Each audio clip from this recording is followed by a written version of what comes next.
कहानी के शुरू में हमें एक छोटी बच्ची दिखाई जाती है जिसका नाम नोरा था। अपने डैड के साथ पहाड़ों पर चढ़ रही थी। नोरा के डैड की सोच दुनिया वालों से बिल्कुल अलग थी। वो ये सोचते थे कि अगर हम अपनी दिल की आंखों से देखेंगे तो बहुत कुछ हमें अलग दिखाई देगा, और अगर पहाड़ों को देखेंगे तो हमें वो दिखाई देगा जो सुनने में सिर्फ कहानियाँ लगती हैं। अभी भी अंधेरों में ट्रॉल्स मौजूद हैं। वो ट्रॉल्स अपने आप को दुनिया से छुपा कर रखते हैं। नोरा के डैड ने नोरा को बहुत पहले एक कहानी सुनाई थी कि एक शादी में 13 ट्रॉल्स थे जिन्होंने नशा किया हुआ था और उनको कोई होश नहीं थी।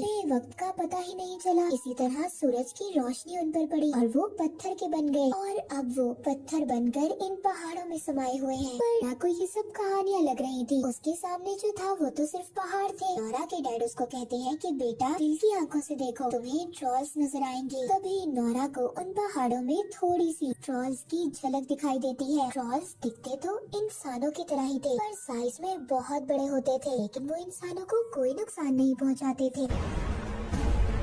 तो कहानी थोड़ी सी आगे बढ़ती है। नोरा अब बड़ी हो चुकी थी। वो एक प्रोफेसर थी और अपनी टीम के साथ एक जगह पर खुदाई कर रही थी, पर उनको खुदाई के दौरान कोई भी कीमती चीज नहीं मिलती। उनकी टीम वहाँ पर 6 महीने से खुदाई कर रही थी, पर उनको वहाँ पर अभी तक कोई भी बड़ी चीज नहीं मिली थी। टीम के लीडर भी नोरा को समझाते हैं कि अब हमें यहाँ से चले जाना चाहिए, पर नोरा अभी भी थोड़ा सा और वक्त चाहती थी, क्योंकि उसके डैड ने उसे यही सिखाया था कि बेटा, अपने आप पर भरोसा करना चाहिए। उसको किसी की भी परवाह नहीं थी। वो खुदाई कर रही थी, तभी अचानक से जमीन में उसे कुछ दिखाई देता है। उनको बहुत बड़ी चीज मिली थी। दूसरी तरफ नॉर्वे के पहाड़ों में बारूद को सेट किया जा रहा था ताकि पहाड़ों को उड़ाया जा सके। कि वहाँ पर एक स्टेशन बनाया जा रहा था। जब बम फटते हैं तो वहाँ पर बहुत बड़ा धमाका होता है। वर्कर्स जब टनल के अंदर चेक करने जाते हैं तभी उनकी तरफ कुछ आता हुआ दिखाई देता है। सभी वर्कर्स वहाँ से डरकर भाग रहे थे। इस सारे मामले को जानने के लिए वहाँ के मिलिट्री कमांडर एक मीटिंग रखते हैं। इस मीटिंग में नोरा को भी शामिल किया जाता है। नोरा का वेलकम वहाँ पर प्राइम मिनिस्टर का एडवाइजर करता है जिसका नाम एंड्रस था। नोरा वहाँ की वीडियो को भी देखती है जिसमें दूर से देखने से वहाँ पर किसी के बड़े बड़े पाँव के निशान दिखाई दे रहे थे। वहाँ पर बैठे हुए यही मानना था कि ये कोई बहुत बड़ी चीज हो सकती है, या फिर ये सब यहाँ पर तूफान की वजह से हुआ है। पर नोरा यहाँ पर साफ साफ कहती है कि मुझे तो ये किसी के पैरों के निशान लग रहे हैं। मगर कोई भी नोरा की बात को सीरियस नहीं ले रहा था। तभी वहाँ पर एक और लड़की आती है, वीडियो दिखाती है। उस वीडियो में ये सब लोग एक बहुत बड़ी चीज देखते हैं और सब देखकर हैरान हो गए थे। डर जाते हैं कि आखिर ये क्या चीज है। इसके बाद हमें एक बूढ़ा कपल दिखाया जाता है जो बैठे अपनी शाम की चाय पी रहे थे। आदमी देखता है कि उसका जो डॉग था वो लगातार भौंक रहा था। तभी उनका घर भी जोर जोर से हिलने लगता है। वो कपल खुद को बचाने के लिए अंडरग्राउंड जगह पर चला जाता है। वहाँ पर जोर जोर से हलचल हो रही थी। जब दोनों थोड़ी देर बाद बाहर आकर देखते हैं तो उनका घर तो पूरी तरह से तबाह हो चुका था। इस सारे मामले को जानने के लिए नोरा और एंड्रस को इनके पास भेजा जाता है। रास्ते में जाते हुए एंड्रस नोरा से उसके डैड का पूछता है। नोरा बताती है कि मेरी मॉम तो बहुत सालों पहले मर चुकी है और मेरे डैड जिंदा है। मेरे डैड की सोच दुनिया से बिल्कुल अलग है, इसीलिए वो बिल्कुल अकेले रहते हैं। एंड्रस नोरा को अपने बारे में भी बताता है कि उसे एक राइटर बनना था पर वो नहीं बन पाया। यही बातें करते हुए अब वो उस बूढ़े कपल के पास पहुँचते हैं जहाँ पर उन्हें एक कैप्टन मिलता है। वो बताता है कि कोई नदी को पार कर आया और दूर पहाड़ों की तरफ चला गया और 3 किलोमीटर तक उन्हें बड़े बड़े पैरों के निशान मिले हैं। फिर जिसके बाद पैरों के निशान गायब हो गए। अब नोरा उस बूढ़े कपल के पास पहुंचती है। बूढ़ी औरत नोरा को बताती है कि उसने कोई अजीब सी आवाज सुनी थी कि जैसे कोई रो रहा हो, और वो आवाज बहुत अजीब थी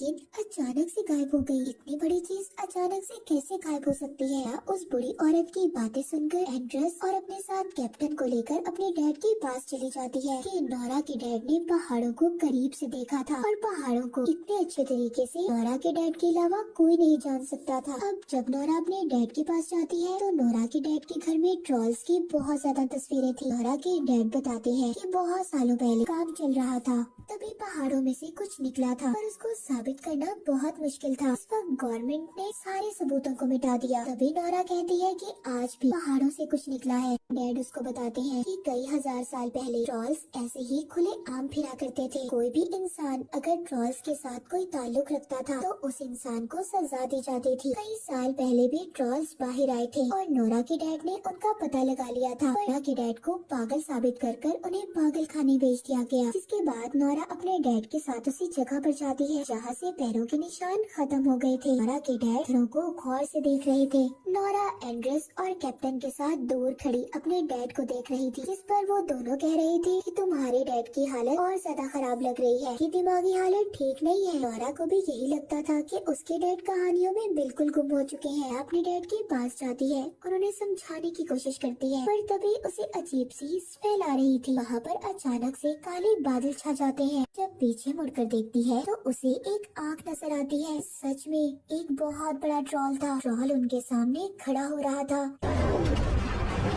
कैप्टन जल्दी से सबको वहाँ से ले जाता है और यहाँ से निकलते हुए वो अपने कैमरे में सबको ये वीडियो वहाँ पर मिलिट्री कैंप में दिखाते हैं। किसी को भी देखकर आंखों पर यकीन नहीं हो रहा था। नोरा के डैड अब भी ट्रॉल्स की बात ही कर रहे थे, पर अभी किसी को भी उनकी कहानियों पर यकीन नहीं था, इसीलिए उनको वहाँ से बाहर निकाल दिया जाता है। नोरा यहाँ पर सब बातें समझने के लिए उनसे थोड़ा टाइम मांगती है। वहाँ की प्राइम मिनिस्टर नोरा से कहती है कि हमारे पास इतना वक्त नहीं है कि तुम इन सब बातों को समझोगी, और हम उस वक्त तक का इंतजार करेंगे जब तक तुम समझोगी कि वो क्या चीज है। वो चीज हमें तबाह कर देगी। अब आगे का काम मिलिट्री ही संभालेगी। वो जो भी चीज होगी उसको मार दिया जाएगा। कैप्टन के पास जाती है। वो कैप्टन से कहती है, क्या तुम हमें अपने साथ नहीं लेके जा सकते? मैं भी तुम्हारे साथ जाना चाहती हूँ। इस बात की इजाजत तो नहीं थी कि वो इन तीनों को साथ लेकर जाता, लेकिन फिर भी वो नोरा की बात मान लेता है। मिलिट्री उन्हें ट्रॉल की लोकेशन बताती है कि वो कहाँ पर है, जिसके बाद सभी वहाँ पर पहुँच जाते हैं। वहाँ पर सब फौजियों को भेज दिया जाता है। वहाँ पर सबको ट्रॉल का इंतजार करना था। वहाँ पर डैड उससे माफी मांगते हैं क्योंकि नोरा के डैड ने उसे कभी टाइम नहीं दिया था। उसके डैड के होते हुए भी उसने ऐसी जिंदगी गुजारी कि जैसे उसका इस दुनिया में कोई ना हो। नोरा कहती है कि मैं अकेली नहीं हूँ, डैड अभी भी मेरे साथ है। इसके बाद वहाँ पर ट्रॉल आ जाता है, लेकिन वो अपनी जगह पर ही रुक गया था। उसको पता चल गया था कि इर्द गिर्द लोग हैं। वहाँ पर ट्रॉल को देखते ही फायरिंग करने का हुक्म दे देता है, पर उस फायरिंग से ट्रॉल को कुछ भी नहीं हो रहा था। उल्टा ट्रॉल को बहुत ज्यादा गुस्सा आ जाता है।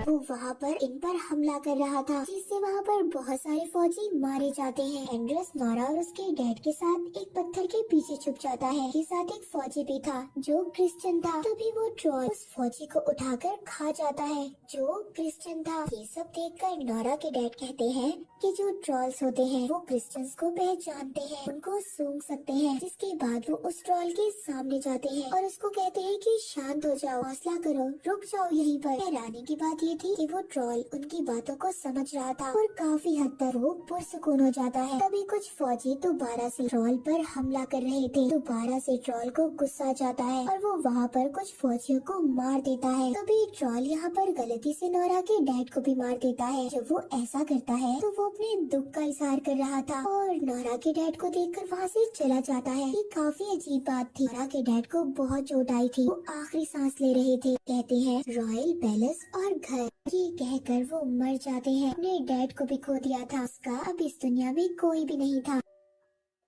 अगले दिन कैप्टन नोरा को बताता है कि एक हवाई हमला करने वाले हैं, जिससे उन्हें बहुत ज्यादा नुकसान हो सकता है। नोरा अब ट्रॉल पर सर्च करने लगती है। उसको पता चलता है कि ट्रॉल्स को चर्च की घंटियां बुरी लगती थी, इसीलिए वो चर्च पर हमला करते थे। नोरा अब इन सब बातों को सामने रखती है। कैप्टन भी नोरा का साथ देता है। अब वहाँ पर कमांडर की बात को सामने रखते हुए इसे एक मौका देने का सोचते हैं, क्योंकि अगर इतने नुकसान को रोककर ट्रॉल्स को रोका जा सकता है तो ये उनके लिए एक अच्छी बात थी। प्लान यहाँ पर ये था कि वो चर्च की घंटियों को बचाकर उस ट्रॉल को रोकेगी। नोरा का ये आइडिया काम भी करता है। ट्रॉल को जब चर्च की घंटियाँ सुनाई देती हैं तो वो इन घंटियों की आवाज को बर्दाश्त नहीं कर पाता।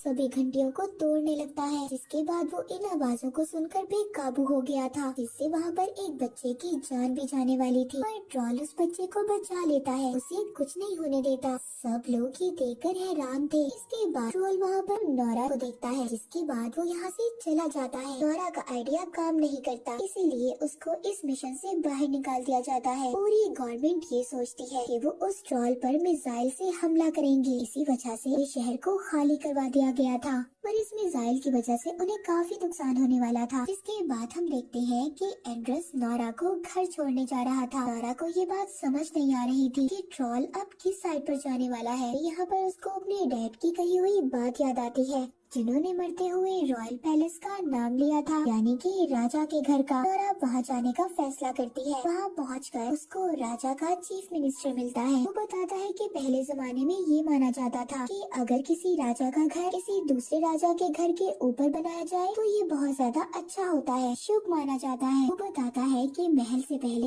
यहाँ पर ट्रॉल्स का घर हुआ करता था, उनको पहाड़ों का राजा कहा जाता था। वो चर्च की घंटियाँ बिल्कुल अच्छी नहीं लगती थी, इसलिए वहाँ के राजा ने सबको मरवा दिया और एक बच्चे को जिंदा छोड़ दिया। उस बच्चे को डरा धमकाकर पहाड़ों के अंधेरों में भेज दिया गया ताकि वो वहाँ पर मर जाए। वो ट्रॉल इसीलिए यहाँ पर आना चाहता है। सालों के बाद वो उठा है, वो अपने घर वापस आना चाहता है।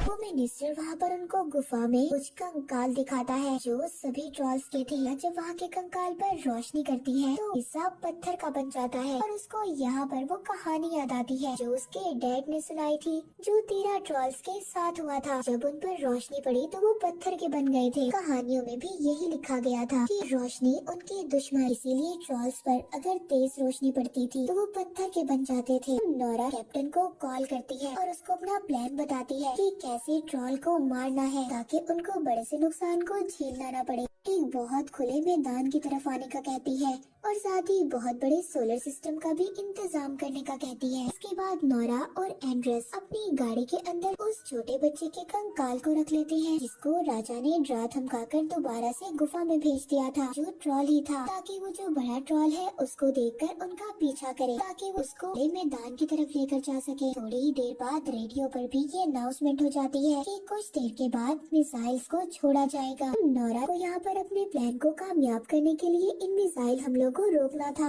इसीलिए यहाँ पर एंड्रेस अपने एक साथी को कॉल करता है ताकि वो सारे सिस्टम को हैक कर सके। वो ऐसा ही करती है और सारे सिस्टम को हैक कर लेती है, जिसके बाद सारे मिसाइल्स बंद हो जाते हैं। कैप्टन ने भी सोलर सिस्टम को सेट कर लिया था। दूसरी तरफ नोरा और एंड्रेस उस कंकाल के साथ ट्रॉल के रास्ते में आकर खड़े हो जाते हैं। ट्रॉल वहाँ पर जब उस कंकाल को देखता है तो उनके पीछे पड़ जाता है। नोरा यहाँ पर जल्दी जल्दी अपनी गाड़ी भगाती है। नोरा अचानक से जब अपनी गाड़ी रोकती है तो वहाँ से कंकाल नीचे गिर जाता है। इसके बाद ट्रॉल वहाँ पर उस कंकाल को अपने हाथ में उठा लेता है। देखकर रोने लगा था। अभी उसके दर्द को महसूस कर रही थी। ट्रॉल का पूरी दुनिया में कोई भी नहीं था, वो बिल्कुल अकेला था। तभी वो कंकाल नीचे गिरकर टूट जाता है। अब गुस्सा आ रहा था और गुस्से से वो नोरा और एंड्रेस के पीछे पड़ जाता है। नोरा भी बहुत तेजी से गाड़ी चला रही थी ताकि वो ट्रॉल से बच पाए और वो उस खुले मैदान की तरफ पहुंच जाते हैं। ट्रॉल उनको पकड़ने ही वाला था पर नोरा और एंड्रेस ने अपनी गाड़ी से छलांग लगा दी। वहाँ पर उस मैदान में कैप्टन सोलर सिस्टम को चला देता है। उधर दूसरी तरफ मिलिट्री कैंप में भी ये पता चल गया था कि मिसाइल के सिस्टम को हैक किया गया है। वो सिस्टम को दोबारा से एक्टिवेट कर देते हैं। मिसाइल्स को भी छोड़ दिया जाता है। जब कमांडर को ये बात पता चलती है कि वहाँ पे फौजी भी हैं, तो वो मिसाइल को वहाँ पर रोकने का कहता है। वहाँ खुले मैदान में अब ट्रॉल पर जो बहुत ज्यादा रोशनी पड़ती है तो वो चीखने लगता है। आहिस्ता आहिस्ता वो पत्थर का बन रहा था, उसको काफी दर्द हो रहा था। वो चीखते हुए रो रहा था।